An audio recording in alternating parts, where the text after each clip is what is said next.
Right, so yes, I'm going to be talking about instructional coaching. I'm going to start with the evidence base, and then I'm going to move on to talk about what differentiates more and less effective forms of instructional coaching, and how can we do it well. And then at the end, if we have time, I'll talk a bit about kind of implementation and the more practical side of it. I'm aware that, some people in the room may have already done lots of instructional coaching. Some people may just be learning about this for the first time. So I'll try to sort of structure the talk in a way that hopefully makes sense to everybody and benefits everybody. Yes, the title, it's worth mentioning, instructional coaching, currently the best evidence form of professional development we have.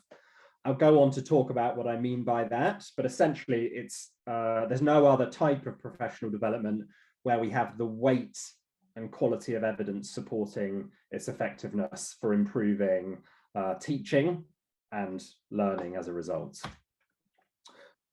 So as Paul said, I'm a researcher. I've written a bunch of papers about teacher professional development. Most recently, an EEF meta-analysis that took a whole year. It's 200 pages long, but you'll be glad to know the shorter versions are available.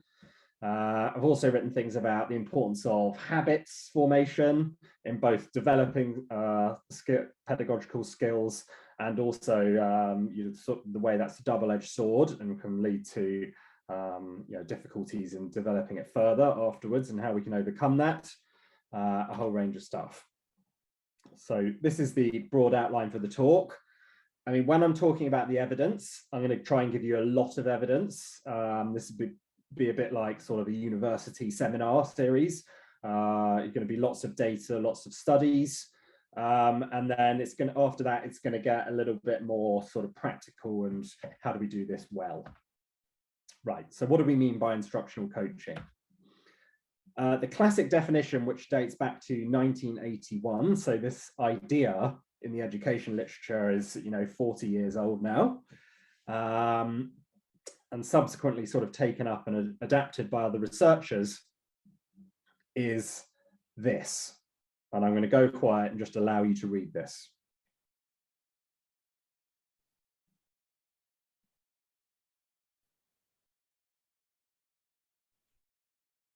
Okay, so a few things to notice about this. It's cyclical.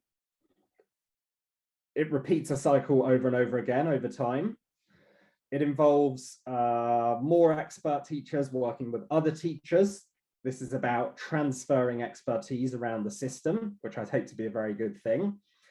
And it's a discussion. Coaching is a conversation, which not all professional development is. And then it has these 5 features, A to E. It's individualized. It focuses on, what is the next most important thing for this coachee to learn about? What's the top priority for developing their practice? It's recurring. So you may come back to the same bit of practice on multiple occasions. That's part of it being cyclical, I suppose. It's sustained. So this is not a kind of one-off flash in the pan PD session where you never think about it again. It's classroom and practice based, which I find only a small minority of professional development usually is. It's focused on what teachers do in the classroom.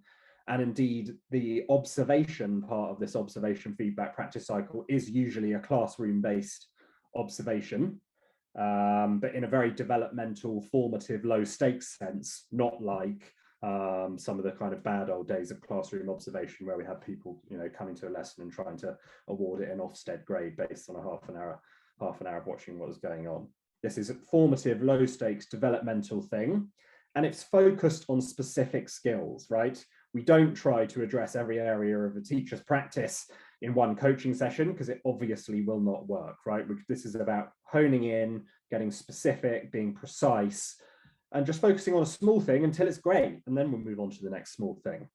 Hopefully, this is bringing out the contrast with other types of professional development nicely. So, a bit more of a concrete example. This is the mathematical quality of instruction coaching cycle. You can see it, it's literally a circle. And so I'll just talk through this to kind of make this a bit more concrete, put some flesh on the bones. So we start with step one, which in MQI is a video. The teacher films part of their maths lesson and then shares it with their coach. That's how the kind of observation bit works. Then the coach then identifies 2 short clips from the teacher's lesson. So these might be sort of high leverage areas for improvement, very specific things. Might be about some specific aspect of how they're asking questions, for example, granular. And then the coach selects this particular coaching program, which is measured, it's focused on maths. It comes with a video library of like really great practice models. And so the coach selects some appropriate model, which is related to the clips from the teacher's own classroom, maybe specific aspects of questioning. Then the teacher watches all of these clips, the one they've submitted, or sorry, the 2 they've submitted, and the one from the kind of best practice library. And then we get to the conversation part of the coaching, step 4, where the teacher and the coach use this kind of rubric, the mathematical quality of instruction rubric, to discuss teachers' goals, or could be equally described as like an action step, depending on which language you prefer. What are we going to focus on here, and specifically what change are we going to try to make? And then they identify a plan for improvement. So that could be, literally what next Thursday when you're teaching the same class again, specifically what are we going to do differently? How are you going to do it differently? And then the teacher takes this back to the classroom and works on the steps. And then they maybe film it again. They maybe meet to discuss the same stuff, or if they're really nailing it, move on to discuss something else. Many other coaching programs are available, right? This is just an example. So what's the theory? But that's like what it is, but like why do we do that? What's the theory behind why this works? And if we go back to the original Joyce and Showers papers, which are still brilliant for sort of conceptualizing coaching, they talk about this as the problem of overcoming, or a way of overcoming, sorry, the problem of transfer. And this is has a long pedigree in the training literature. We can all go and do like an offsite or, one-day training thing. Maybe we go to, we all sit in the hall and get some PD. Maybe it's not really subject specific. Coaching, or maybe it's just not really the thing that specific teacher is working on or is interested in working on at the moment. And so for all those reasons, it never really gets from the sports hall back into the classroom. It never transfers. And so a big part of the original idea around coaching is to bring the professional development closer to the action, right? It's classroom based. It's focused on practice. And so it's, I'm using the term a bit loosely, but it's geographically closer to the action. It's in the classroom. It's temporally closer to the action. This isn't just a kind of end of term PD session. This is like a cyclical thing where we're discussing the lesson pretty soon after the lesson happened, or some segment of the lesson. And it's personally closer to the action. What is it this teacher wants to work on? What is it where there's the greatest room for improvement? And so it's closer matched to the individual. Another part of Joyce and Showers, why they kind of how they conceptualize this, is that when people try to do something for the first time, they're usually not very good at it. This includes everyone outside of teaching. It includes me. The first time we do something is usually the time we do it the worst. And this is sometimes called the implementation dip, right? But if we just have these kind of one-off professional development sessions, and then we go and try it on our own, well, maybe it doesn't work out quite like we planned. Maybe the pupils have a reaction to it because it's a bit new. But because we have this sort of sustained supportive cycle of kind of co-planning and feedback and try it again and iterate, the idea is that coaching helps push through that implementation dip. And soon, we're getting good at this new thing. And so we can see the benefits, and this is a more productive way of arranging teacher professional development. Right, so does instructional coaching work? I mean, you already know the answer I'm going to give to this, but I'm going to give you the evidence behind that answer. So there's a bunch of types of evidence that instructional coaching is highly effective. we've got evidence from replicated randomized controlled trials. So both of these papers you can see on the screen are for the My Teaching Partner coaching program, which is a bit, it's another version of MQI, but this one is cross-subject. There's a rubric with sort of different skills set out. There's also a video library for this one, but you can do instructional coaching without a video library. On the left was the first experiment done on this, which I think was back in sort of 2013. It was published. 78 secondary teachers randomly allocated to get this version of instructional coaching or not, measure the outcomes, on their pupils, and they found that the pupils of the teachers in the classroom that did get the instructional coaching made about 3 months additional progress. This is huge. And usually as a researcher, when I see an effect like this, I think, well, okay, I would like to see that study done again, because maybe this is a bit of a fluke. It sounds too good to be true. So they did the study again with slightly more teachers, and they found an even greater impact on pupil learning. I mean, depending on which way they calculated it in the paper, up to 6 months of additional progress for the pupils in the classrooms of the teachers who took part. This is one of the largest effects I've ever seen in the education literature. But yeah, maybe a sensible response to all this is, okay, so this one version of instructional coaching works. Maybe this is just kind of a fluke outlier program, the Warren Buffett of teacher professional development. What's the average impact, right? So then we can look at this meta-analysis, very famous, done by Kraft, Blazer, and Hogan. They took 31 of these kind of experimental studies on instructional coaching and looked at the average impact, where they found the average impact was about 2 to 3 months of additional progress. This isn't just like one outlier program. This works on average. And you can see the graphs on the right. These are looking at effect sizes on the bottom. If you're not familiar with effect sizes, about 0.1 to 0.2 is a great effect size in terms of achievement outcomes. So that's halfway in between, the 0 and 0.4 part of the x-axis in the bottom panel where it says achievement outcomes. You can see that, a lot of these programs are having a positive outcome, impact greater than 0. The top panel of this graph is instructional outcomes. So did it actually change teacher practice as observed in the classroom? The bottom panel is, did it change pupil achievement, presumably as a result of changing teacher practice? And so this top panel I think is really interesting, because this is what Joyce and Showers are interested in, right? Does this professional development actually create change in pedagogy? And we can see in the top panel that it does, and we can see in the bottom panel that it does to good effect for pupils. So another question that a skeptic might ask, and it's important to be skeptical about this stuff, is, well, okay, this is all instructional coaching, all 31 of these studies, but what are they focusing on in this instructional coaching, right? Maybe it's the content is fantastic, maybe this is all focused on really useful stuff from cognitive science, or really great stuff from formative assessment that's like the core of good teaching. Is it the instructional coaching that's making the difference? And so a very interesting study for looking at this is this one on the screen on the right. And this is really interesting because the content here was around a certain way of teaching reading to pupils. The study is actually based in South Africa.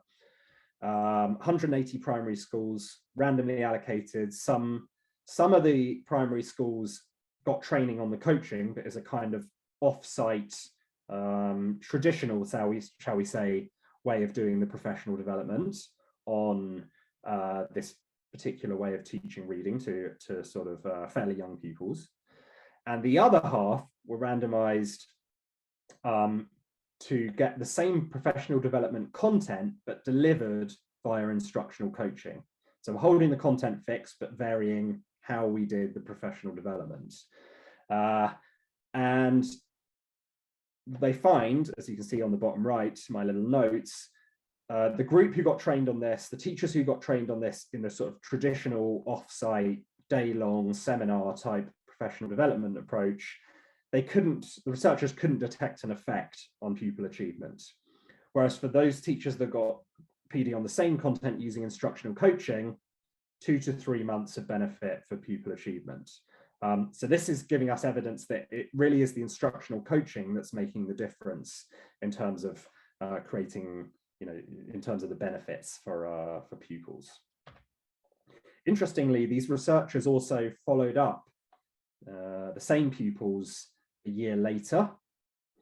And this allows them to add this interesting additional insight that it was only the coaching group that maintained use of these reading practices that were the focus of the training, the substantive focus. And so this is telling us something really interesting, I think, and kind of backing up Joyce and Shower's arguments that what coaching does is provide, it gets us through the implementation dip. It helps, refine, iterate, and embed whatever it is that is the focus of that professional development. Sustained, cyclical nature, classroom-based nature of instructional coaching, it helps it stick, and that's really important. Okay, how am I doing for time? I'm actually going to skip this one, but we can maybe come back to it if we have time at the end. So in summary, instructional coaching is effective. Particular instructional coaching programs are very effective, but on average, in the instructional coaching programs that have been evaluated by social scientists, it's effective on average, right? So this is a great bet for improving teaching and learning. Coaching also makes the same content more impactful than other types of professional development where it's been tested. We haven't tested all the other types, but it's certainly more effective than the kind of traditional offsite big seminar type approach. And although I didn't talk about this evidence, coaching is more impactful than a lot of other stuff that we've evaluated in education. So it's a pretty good bet overall. If anybody wants to ask any questions, by the way, it's probably best to put them in the chat. And then Paul, I don't know if you can kind of put the questions to me at the appropriate point, or I'll also try to make sure we have a lot of time for questions at the end. Some caveats. The evidence base is better for reading or professional development focused on reading, particularly in the primary phase, and for STEM, science and maths essentially, than it is for other subjects. But this is common in the education literature. We just tend to have more studies focused on kind of English and maths. I don't think there are any studies focused on music, which, it would be better if we had studies in other subjects as well. Effects tend to be smaller and scaled up coaching programs, so very big programs as opposed to slightly smaller programs, but the effects are still positive on average in larger programs. And the other caveat here is that the quality of coaches, how good the instructional coaching is, really matters for the effects on teachers and on pupils' learning. I mean, this is not a surprise, right? If you do anything badly, it doesn't really work that well. The point is, what we really learn, if you do coaching well, then it does work well. And I am going to hopefully say some useful things about what it means to do coaching well in the rest of the talk. Okay, Paul, has anybody put any questions in the chat yet? No, none as yet. I had a quick one though, Sam. A lot of schools are becoming familiar with instructional coaching because of the support for early career teachers. Is the research base strong when we look at early career teachers versus experienced teachers, or is there a particular group of teachers where the research is stronger? Yeah, so there are very few studies that look at professional development specifically for early career teachers. I don't really have a great explanation of why that is, but a lot of these studies are just done with a kind of broad cross-section of teachers. They might be early career, they might be later in their career. Josh Goodrich, who is an expert on instructional coaching, has a nice blog where he talks about how might you tailor instructional coaching for teachers that are earlier in their career versus teachers that are later in their career. And one of the messages in that is that for teachers earlier in their career, it's important to focus on sort of developing their mental models and developing automaticity and using different teaching techniques. And for teachers later in their career who already have lots of established practice, often lots of good practice, it's important to kind of, I talked earlier about the importance of habits, and habits are often good things. Teaching is such a complicated job that, experts have automated a lot of it to free up their working memory to focus on the, what's going on in the classroom right now and being adaptive and responsive. But coaching, that sort of implies that coaching for more experienced teachers, you're not just creating new practice, you're kind of overwriting old practice. And so that requires you to sort of emphasize different bits of different ways of doing coaching. It's on Josh Goodrich's blog on the Step Lab website if you're interested in that. Okay, so how does instructional coaching work? We've already discussed a bit about how Joyce and Showers conceptualized it, theorized that it works. But I'm going to draw now on this meta-analysis that I did for the Education Endowment Foundation, which attempts to sort of get under the bonnet of professional development and ask, how does it work? What are the components that make it effective? You can see on that image on the bottom right that we've got these cogs. We call these mechanisms of effective professional development. We're trying to understand how it works. And so I'm going to apply this to instructional coaching to ask, how does instructional coaching work? And that's a sort of useful way of thinking about how might we do it better? How might we improve our instructional coaching? How should we design our coaching offer? So the way we do this in the paper is that we look at research from outside education, basically.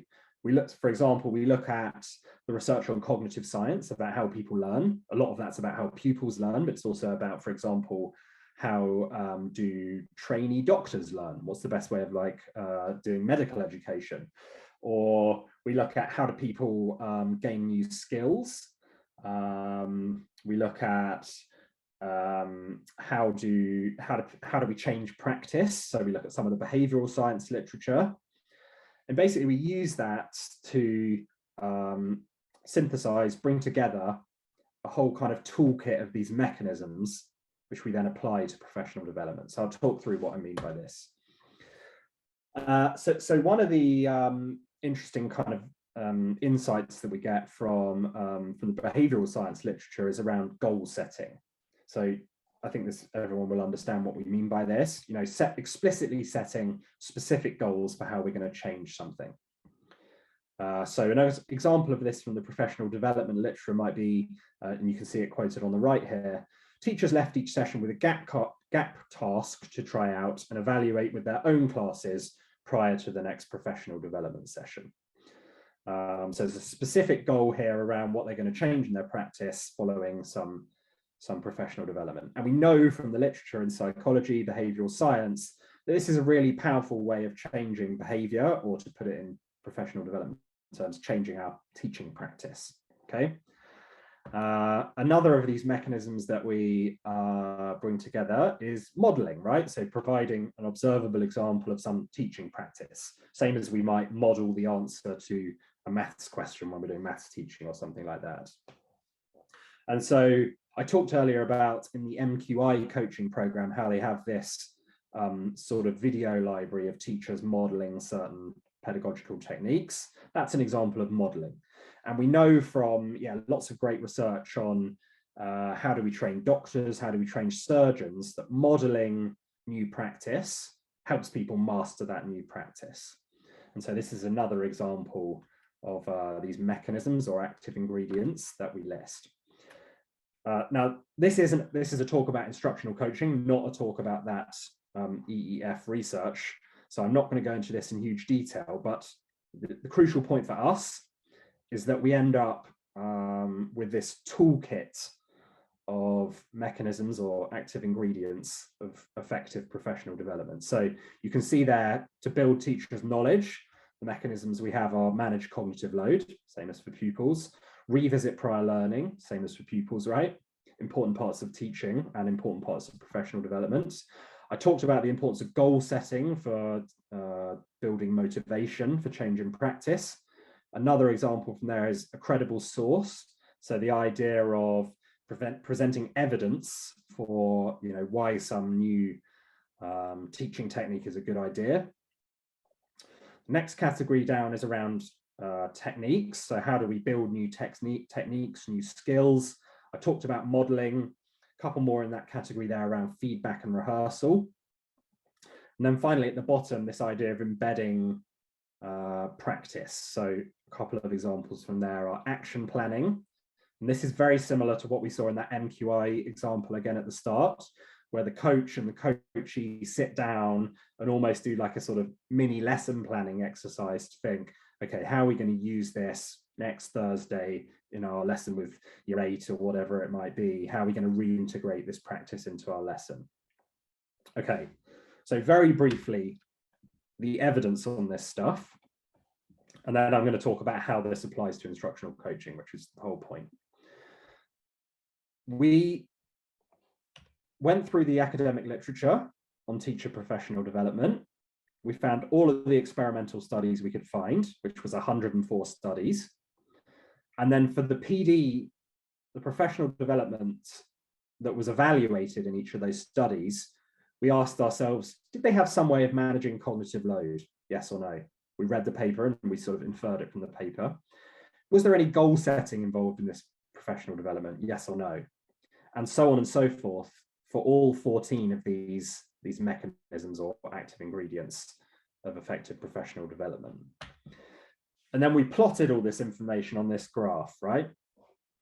So there's 104 circles on this graph, one for each of these professional development programs. On the horizontal axis, we've got the total number of mechanisms per PD program. So you can see on the left there, far left of the graph, we found one PD program with none of our 14 mechanisms. But then you can also see on the far right, we found one PD program that had 13 of these 14 mechanisms involved in it. So like, we're going to be optimistic about the effects of that. On the vertical axis, we've then plotted what was the impact of each of these professional development programs on pupil learning. And this is in standardized exams, so it's outcomes that we really care about. And then we've just plotted what's the line of best fit through this graph, which is the line you can see there. The only other clever thing we've done is you'll see that some of the circles are larger than others. And that's where the original studies of these 104 original studies, that's where they had a larger sample size. So we just allow those bigger, better studies to exert a bigger sort of gravitational pull on the line of best fit. We give them more influence. Anyway, the headline finding here, as you can see, is that we find this overall positive correlation between the number of these mechanisms or active ingredients and the impact of the professional development on pupil attainment at the end, right? How strong is this relationship? Well, you can see that the PD on the left, the circle on the left of this graph that had 0 mechanisms had 0 impact. And then if we follow the line of best fit up, by the time we got to sort of 8 or 9 mechanisms, the effect size is about 0.1. What's that mean? It means about approximately 1 month of additional progress for the pupils in that class. After we go further to the right, you can see there are fewer data points, so I don't want to overinterpret that, but the line of best fit continues to rise up to about an effect size of about 0.16, which is about approximately 2 months of additional pupil progress. Something you will have all noticed about this graph is that those points are not very tightly packed around the line of best fit, right? It's not a very tight correlation. An important point here is that the content in this professional development could be anything, right? This could be nonsense content. It could be like learning styles, VAK stuff. And so to try and get at this, we do another version of this graph where we just look at the professional development that's focused on formative assessment, right?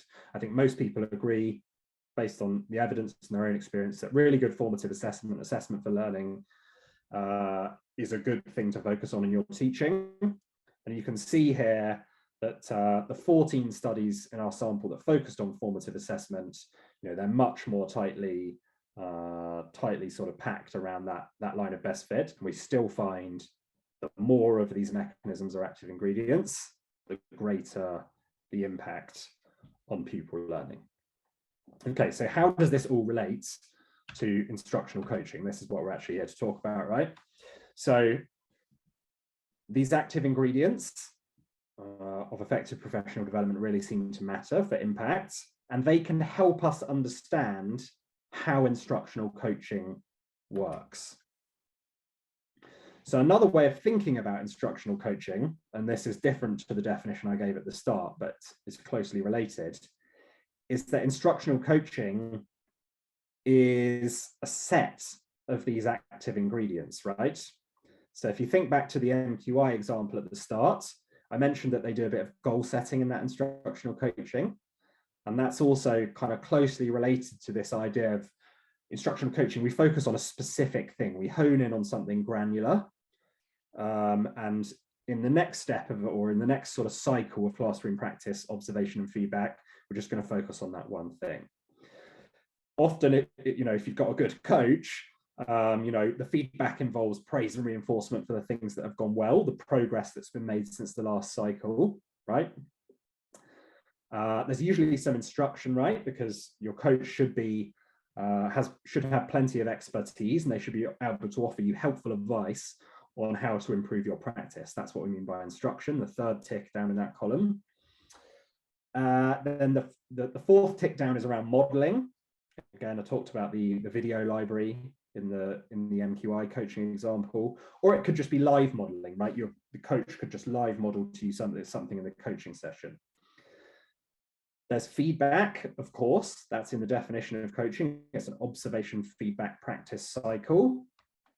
There's usually some rehearsal, right? We might like role play out something between the coach and the coachee. Let's have a go at, like, I'll pretend to be the student and you have a go at doing some check for understanding with me or something like that. And then often the last tick down at the bottom, this idea of context specific repetition. So this is a bit of a jargon term, but what we mean by it is go back into a real classroom and practice doing it in the real classroom. So get back in the classroom and, in the next cycle of the coaching, have a go at using this new check for understanding technique we've been talking about. Maybe it's mini whiteboards or something like that, right?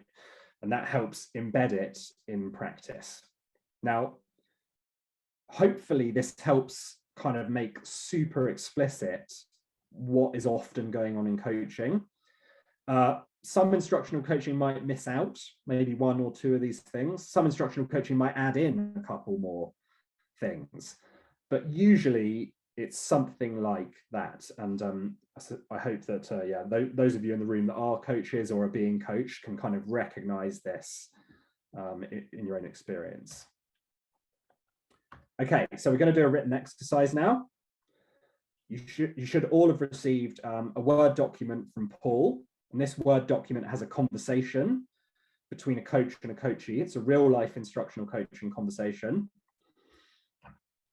And what I would like you to do is read through this and label it on the conversation, literally. So if you're looking at a Word document, you might put comments on, highlight a bit of text and put a comment on, and label where you can see these different mechanisms, these different active ingredients of instructional coaching within the transcript of the conversation.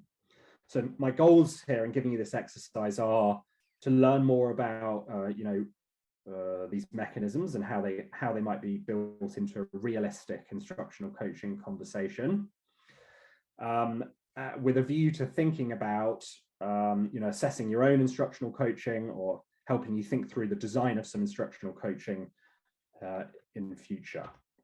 So I've put here the definitions of these different active ingredients of instructional coaching on this slide.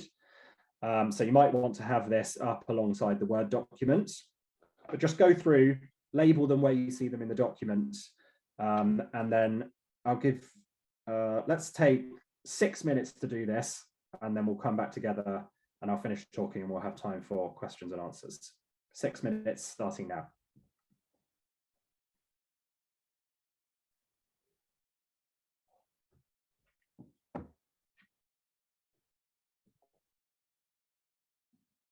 Drops the file into the chat if anybody's missing it.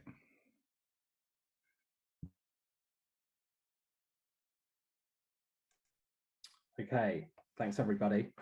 I hope that was a useful exercise in just bringing home how these quite abstract, quite sort of fine-grained ideas like goal setting, rehearsal, context-specific repetition, you know, how they would fit into the natural flow of a normal instructional coaching conversation. You know, there was some goal setting in there, right, around using you know, high level vocabulary and around, you know, careful checking for that. There was praise around the way the teacher had used some of those techniques in the previous lesson. There was a whole role play sort of passage where they were doing the rehearsal. And also there was kind of planning for how that would be used in the next lesson, which is kind of prompting context specific repetition, or, you know, using it in a real classroom. So hopefully that was useful. What is the point of kind of thinking about these things? Like, why did I take you on this detour to think about all these mechanisms? Well, hopefully it helps with implementation, right? There's a lot to think about with instructional coaching, but if you're doing several of these things, or perhaps all of these things, you're probably doing a pretty good job of instructional coaching, right? And you know, this graph and this graph are the basis on which I make that claim, right? More active ingredients, more of these mechanisms leads to better professional development in general. A great thing about instructional coaching is that it just includes a lot of them to begin with. And so if we make sure that we've got some sensible combination of these in our coaching conversations, I think we're more likely to be doing a good job of our instructional coaching. Crucially, it ensures that we don't have, you know, what some people call a lethal mutation, which is kind of replicating some of the surface features of coaching. I know we have a chat every 2 weeks without actually sort of missing the point of, you know, what are the active ingredients? What is it that really makes instructional coaching work? Okay, so I'm going to talk for a bit about building on instructional coaching, but I do want to make sure that people have time for questions and we can have a discussion before we wrap up at 5. So I'm not going to get through all of these slides.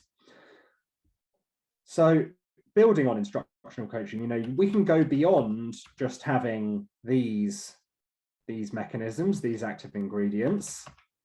And so in this table, I've gone through some well-known coaching programs. So Bambrick Santoyo's most recent book on instructional coaching. I mentioned at the start that extremely effective instructional coaching program called My Teaching Partner, and a couple of other examples from the literature. And I've just gone through and said, oh, which of the active ingredients from our EEF paper do they have? And you can see that this Correnti instructional coaching program nearly has all of them. Bambrick Santoyo has a lot as well. And this just illustrates that, you know, we can augment instructional coaching by thinking about these other active ingredients. I wouldn't recommend that we just try to like cram them all in for the sake of it. You know, we should think about what sort of creates a coherent sequence, coherent coaching conversation. And we may also want to, you know, to flex these and customize it based on who is being coached here, right? So if you're coaching somebody who's particularly sort of skeptical about, you know, the value of what's happening, well, it might be particularly important to include some credible source, right? Can we provide some good evidence from the academic literature that this teaching technique is actually effective, right? So we might want to switch some of that into our coaching. Similarly, if we're working with a very experienced teacher who's perhaps been teaching the same way for a couple of years, we might want to focus more on the kind of rehearsal or the context-specific repetition type part of coaching in order to ensure that we're kind of, really changing some of that well-established practice. And the same logic applies to, across the piece here. This is really just to illustrate that there are different ways of doing this, and different ways of building on, these kind of core parts of what make up instructional coaching.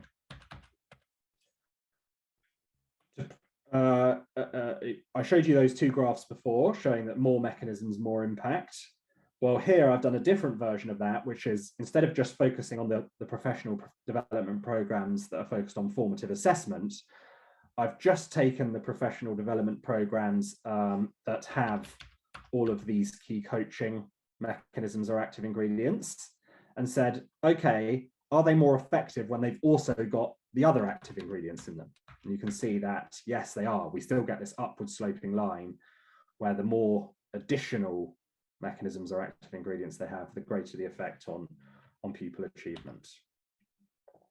Okay, it's 4:53. Yeah, and I really do want to have time for a chat and a conversation. So I'm going to hand over to Paul, or if people just want to put questions in the chat, then we can have a discussion.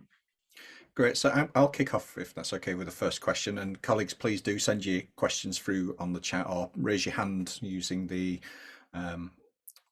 button on in Zoom, and we'll come to you.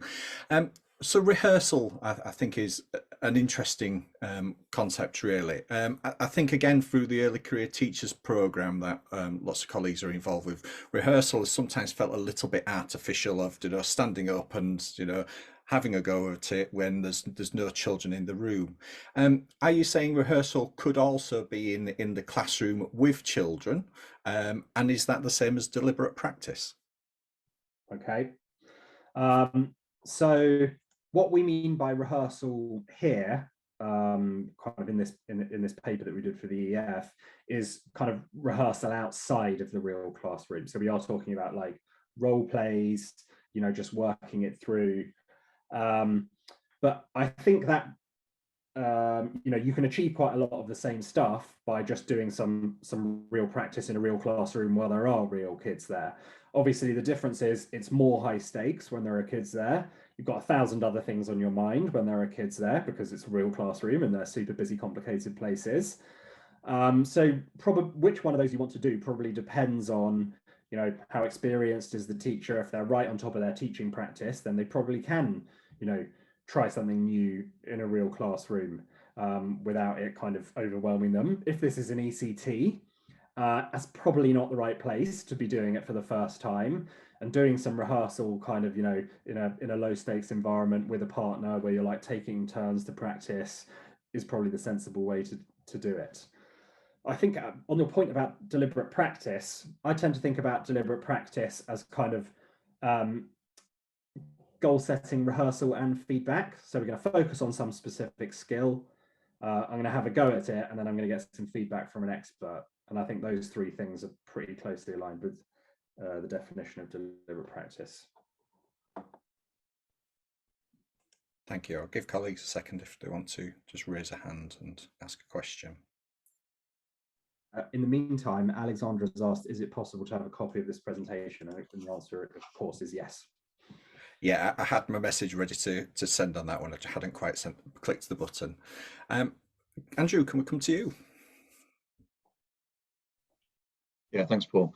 To Sam, we've got quite a still, I suppose, a more traditional observation from line managers and senior leaders happening to teachers at present, and we're wanting to start to think about how we can move towards a coaching model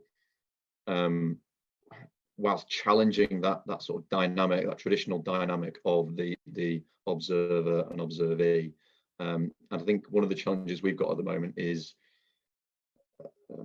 changing that sort of dynamic where teachers are confident to showcase something or to identify an area of professional development, a weakness within their teaching, whatever you want to call it. Yeah. And I wonder if you've got any tips for how to overcome some of those challenges. Yeah, Yeah. Yes. So, I mean, if you're being observed and judged, you're much less likely to sort of honestly reflect on what might have gone better. This involves some like vulnerability. You need to trust that the coach working with you, is here to help you get better, not to like quantify how good they think you are in their opinion. And moving from one to the other, obviously, that involves a bit of a change of mindset and trust building. And so, uh, depending on, I don't know, this is context specific, but a good way to start doing this to prove that this is not a kind of evaluative judgmental process is to have senior people within the school being coached themselves, which shows that, you know, this is not like our attempt to sort out management sorting out the teaching, or not. It's not a kind of remedial process for teachers that are struggling or something like that. And that helps develop a culture in which everybody understands what's involved in being observed and in giving feedback and in being vulnerable and like honest and reflective about what could have gone better. I mean, it also helps, you maybe already do all this stuff, I don't know, Andrew, but to like completely separate this from line management, so that the person coaching you and watching you is not the person who's sort of, yeah, you know, responsible for, you know, evaluating you and line managing you in any sense. Josh Goodrich has also written great stuff about this. It's on his blog. Um, uh, One more way to try and achieve this shift is to start with teachers who are kind of recognized as being really good at teaching and have them being coached. And then maybe have them do some of the coaching after that. So you're sort of spreading it out from a group where there isn't that sense of threat and where it's not perceived in that way. That's super. Thanks very much. Hi, Sarah. Can we come to you? You're on mute, Sarah. You're on mute. Sorry. You mentioned that the quality of the coach does have a big impact. So I was wondering, when schools are looking for who is going to be the coaches, apart from obviously training them up, is there anything out there that says what sort of people are good at being coaches? Is there anything specific that we should be looking for in who we select to be the coaches? Right. Yeah, really good question. The research hasn't really like cracked this yet, but I think if we just like think hard about what's involved in coaching, then we can probably get some of the way there. And so there's hints in the research, and this makes total sense to me, that a coach's ability to like build rapport and build trust with the coachee is really important. And so what does this require? It requires somebody who's like nice to work with, somebody who is empathetic, somebody who probably understands what it's like to receive coaching and feedback, so they know what it feels like to be sat on the other side of the table, so to speak. That's all important. And I said at the start that like a good simple way of thinking about instructional coaching is like expertise transfer. And, you know, all teachers have stuff they're great at and some stuff they're not so great at. The same applies for any other profession or occupation outside teaching. And so I think it is important to think about who, you know, if we're thinking about coaching person X and they have certain, you know, bits of their practice where they've got room for improvement, who's the person Y who's already great at that stuff? And that may require it to be in the same subject if we're talking about some highly subject specific area of practice. Or if there's some person in the school who's just brilliant at, I'll return to my idea of like formative assessment for learning, then, and that's what the coachee, you know, their area where they can make a lot of progress, then that might be the best person to coach them. The crucial point is that the coach should have some expertise that they're like, you know, that they're ready to share.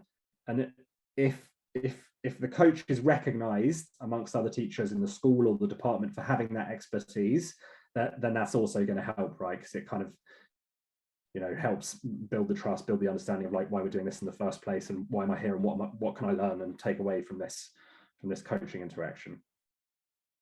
Thank you. Any final questions from anybody?